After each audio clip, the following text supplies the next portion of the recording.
5 मई को गौतम बुद्ध का जन्मोत्सव है।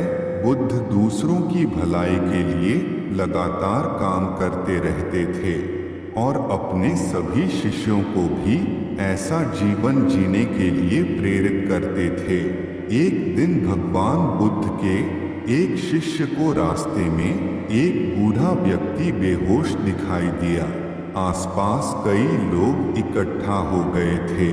वह बहुत गरीब दिखाई दे रहा था।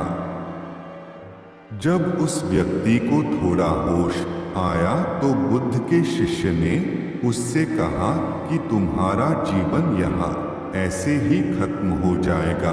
अंत समय में कुछ अच्छी बातें सुननी चाहिए।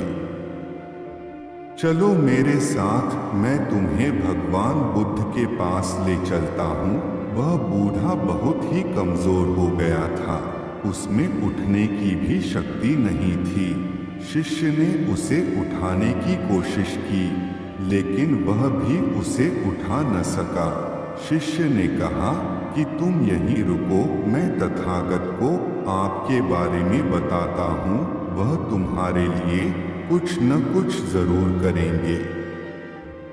शिष्य बुद्ध के पास पहुंचा और पूरी बात बता दी। शिष्य ने कहा कि मैंने प्रयास किया कि मैं उसे आपके पास ले आऊं, लेकिन वह लाचार है, यहाँ आ नहीं सकता।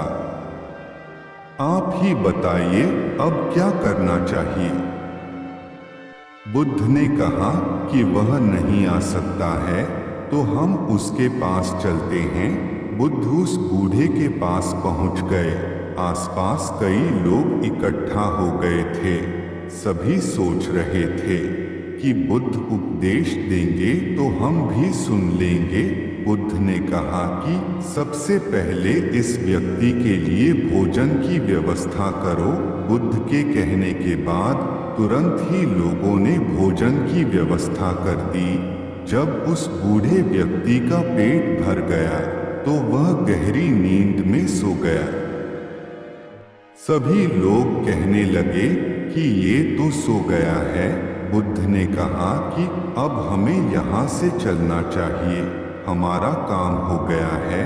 उस शिष्य ने और आसपास खड़े लोगों ने बुद्ध से कहा कि ये व्यक्ति तो मूर्ख है, खाना खाकर सो गया, आप यहाँ थे, इसने उपदेश भी नहीं सुने। बुद्ध ने कहा कि कोई बात नहीं, दरअसल ये कई दिनों से भूखा प्यासा था, भूख की वजह से कमजोर हो गया था। इस समय इसके लिए सबसे बड़ा उपदेश यही है कि सबसे पहले पेट भरा जाए। बुद्ध की सीख। बुद्ध ने सभी को समझाया कि अगर हमारे आसपास कोई व्यक्ति भूखा है तो खाना खिलाएं। भूखा व्यक्ति धर्म नहीं समझेगा। सबसे पहले व्यक्ति की जो आवश्यकताएं हैं उन्हें पूरा करना चाहिए, उसके बाद ही वह ज्ञान की बातें समझ सकता है। किसी का पेट भरने के बाद ही हम उसे उपदेश दे सकते हैं और वह हमारी बातें भी समझ सकता है।